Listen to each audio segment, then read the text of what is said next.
Yeah, so we did all four of those, so now we're on to Jeremy's Well, let's SEC talk rules. about one of the new rules that are coming out that has been mostly anticipated for these meme stocks. This is called SR DTC 2021-005. So the main points are DTC 005, and it came out yesterday. We thought it was canceled off the board because this new rule was supposed to be making its rounds, and then it got wiped off of the DTCC website. But now it's back on, and we're just waiting for it to take effect, and it's effective as soon as filing. So the proposed rule change is going to become effective soon. What this rule states is the purpose is to limit hedge funds and market makers from working together to reset failed to delivered transactions. Because of this, they would be unable to conceal their short positions through deep in the money options, as they have been doing over the past couple of years. One of the stocks that have been making its round is GameStop. It's a huge buzzword nowadays in the stock market, as in the top meme stock. So GameStop is a stock which has been seeing a lot of these activities. So deep in the money call options have been bought at a strike of $16 when the stock is around $180. So that's really deep in the money. This way the institutions which have shorted GameStop have been able to hide that they have not closed their short positions. A way to do this is called a synthetic put, which a synthetic put is an option strategy that contains short stock positions. So they have a bunch of short stock positions. And what they do is they buy these long call options, and it mimics the same in the books as just having long put options. And it just acts as though in the books, they have delivered and covered all their short positions. So aside from that, DTC is along in this rule. They are reiterating in their verbiage, this is why they've been taking so long, because they want to get away from any type of liability that they have when these institutions are not able to meet deadlines, margin calls, or they begin suffering losses. So the DTC really had to look into this document to make sure they have no liability when everything just starts tanking. Another rule right now would be the self-regulating organization, CBOE, the Chicago Board. They came out with a new purposed, new published document that is saying that they want data on short sale volume.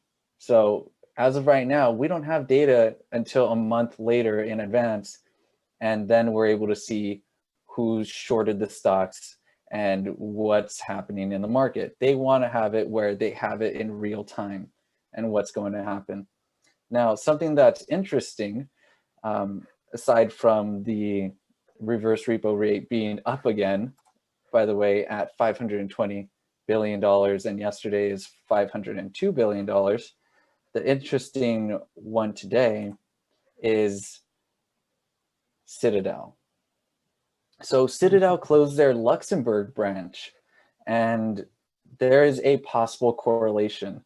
Citadel was asking for a line of credit from the Bank of New York Mellon on April 13th, 2021.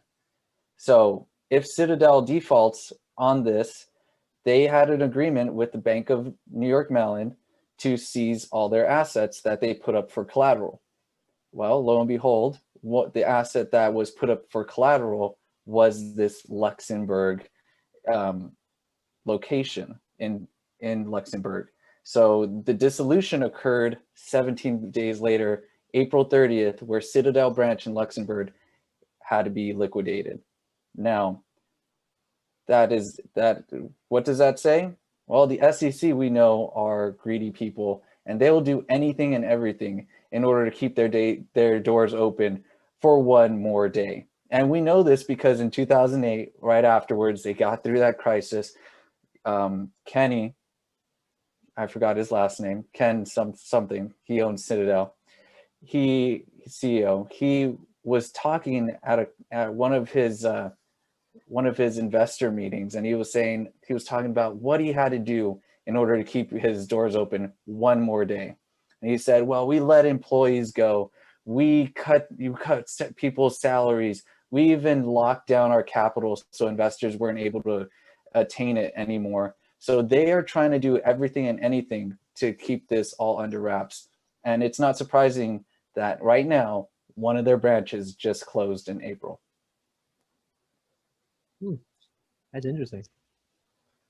That So is very interesting. they are deep in the water. Now, another interesting thing is XRT. We have less than a minute. I remember speaking yesterday or the other podcast that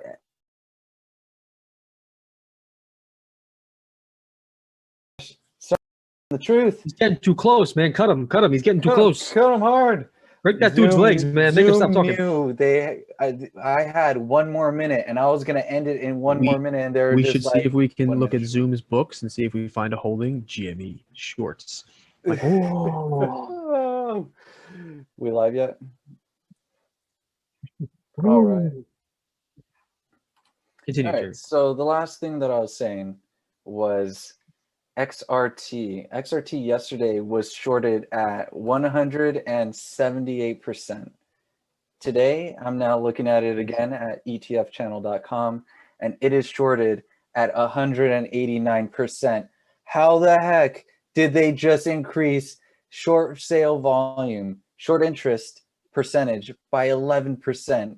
Probably because of their strategies. Because just remember, even though these rules are coming out now, they're not in effect yet. So if people are gonna live this up, they're gonna live it up. The SEC can't look. The SEC, just like most government agencies, won't do a fucking thing to people personally. They will not hold them personally liable. They won't come after them. They'll slap them on the wrist, slap, and then it'll stop. So they're like, if we all just pile in and do this shit, they're gonna come and slap to our bosses. We're still gonna get paid. And then we make all the profit now because they're not going to take it away from us because the SEC's got no spine and the federal government can't pull their head out of their collective ass to be like, listen, if you do illegal things that hurt the economy that are fraudulent, you don't get to just protect your assets anymore. They should reserve the right to go and take and make an example out of these people. Not like take everything they have, take to their personal assets, come after money they've made, garnish their wages, just like they would for a student loan debtor. You know what I mean? Oh, you borrowed, so you should get your wages garnished when you can't repay. Well, what if you commit massive amounts of fraud, millions and billions of dollars? What if you're rigging the system and breaking laws willingly and getting away with it just because you can? What's the punishment for that? If we never punish anyone for those things, then why would people stop doing them? If the punishment is, I got to pay a little money. Well, I made $10 billion in profit. I got to pay a $1 billion fine. So you're saying I'll make $9 billion if I do this? Oh, yeah. Why would I not do it? Yeah, why would I not do that? And this is the Any thing. day I'd take this deal.